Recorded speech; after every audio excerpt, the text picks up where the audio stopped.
আজকে রাইস কুকারে ভাত তরকারি সবকিছু রান্না করলাম। কি রান্না করলাম আর কি করলাম সবকিছু থাকছে এই ব্লগে। আসসালামু আলাইকুম এভরিওয়ান, সবাই কেমন আছেন? আশা করি সবাই ভালো আছেন। আলহামদুলিল্লাহ আমিও ভালো আছি। এই তো বিকালে রান্না বান্না শুরু করে দিছি। এখন আমরা রাইস কুকারে রান্না করব। ভাত আগে রান্না করা আছে, এখন রান্না করব দেশি মুরগি দিয়ে পেঁপে দিয়ে রান্না করব। আমার যা রান্না বসাই দিছে। রাইস কুকারে সবকিছু রান্না করা যায়। আমরা প্রায় 15 দিন যাবতে রাইস কুকারে সবকিছু রান্না করি। এতে সবকিছু কষাইয়া পেঁয়াজ মরিচ তেল সবকিছু দিয়ে দিছে। এখন মরিচ দিয়ে দিচ্ছে, মরিচ দিয়ে তারপরে কষাইবে। আমি বলতেছিলাম যে বন্ধ হয়ে যাইতে পারে, একটু পানি দিয়ে দাও। পরে আর একটু পানি দিয়ে দিছে, পানি দিয়ে আবার সুন্দর করে কষাইয়ে নিচ্ছে। আসলে কষানো যায়, বারবার একটু পানি দিয়ে দিয়ে তারপরে কষানো যায়, কষানো ভালো হয়।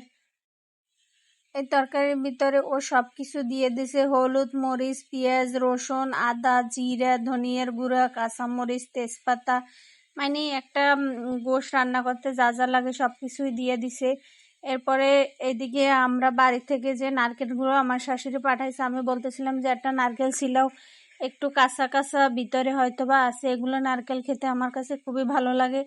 পরে আমার জালকে বলার পর আমার জাল সুন্দর করে একটা নারকেল ছিলে তারপরে ভাঙ্গে দিচ্ছে। আসলে ভাঙতে যাই ওর অনেক কষ্ট হইতেছিল, বটি দিয়ে তো নারকেল ছেলা যায় না, পুরুষ মানুষই পারে না, ও কিভাবে পারবে।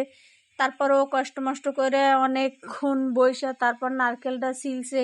নারকেল ছিলাইয়ে তারপর ফাটাইয়ে এই যে আবার সুন্দর করে চাকু দিয়ে নারকেলটা একদম আস্তা করে উঠাই ফেলছে। কি যে ভালো লাগতেছিল দেখতে, আর মানে অনেক আনন্দ লাগতেছিল যে এইভাবে নারকেল উঠাইতে পারছে। নারকেল আসলে সচরাচর ভেঙে ভেঙে তুলতে হয়, আর আমি তো পারি না। আর ও অনেক সুন্দর করে ছিলে তারপরে আবার এদিকে উপরে যে কালো একটা অংশ ছিল ওইটা সুন্দর করে এক ফালি তুলছিল। পরের ফালি তুলতে আরো বেশি কষ্ট হইতে আসছিল, 2 ফালি তুলতে পারে না, এক ফালি তো ভালোই তুলতে পারছিল, আর এক ফালি তুলতে অনেক কষ্ট হয়েছিল ওর। তারপর ও এই যে ইতে একদম মানে বাইরে ভাঙ্গে তারপরে এই ফালিও তুলছে অনেক কষ্টে। যাক অবশেষে সাকসেস, অনেক খুশি লাগতেছিল ওর।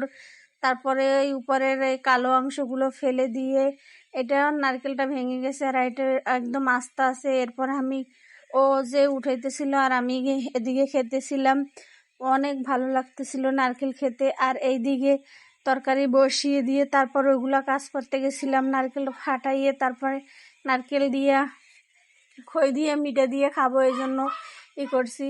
এদিকে আমি এই যে তরকারিটা বসাইয়ে দিচ্ছিলাম, তরকারির ভিতর পেঁপে দিয়ে দিছি, পেঁপে দিয়ে তারপর ঢাকনা দিয়ে এদিকে মিঠা আর খেজুরের মিঠা না, এটা তালের মিঠা আমার শ্বশুর বানাইছে। আর এই যে বাড়ি থেকে খই পাঠাইছে, এগুলো দিয়ে খাবো। আগে ছোটবেলা অনেক খাইতাম, আজকেও মনে পড়লো সেই কথা। নারকেল আছে যেহেতু খাই, নারকেলটা কোরাই নিলে অবশ্য বেশি ভালো হইতো, কিন্তু কোরানি নাই, এই জন্য এইভাবে করছে। আজকের ভিডিওটা এই পর্যন্তই। খাইতে খাইতে ভিডিওটা শেষ পর্যায়ে চলে আসছি। আপনারা সবাই ভালো থাকবেন সুস্থ থাকবেন। আসসালামু আলাইকুম।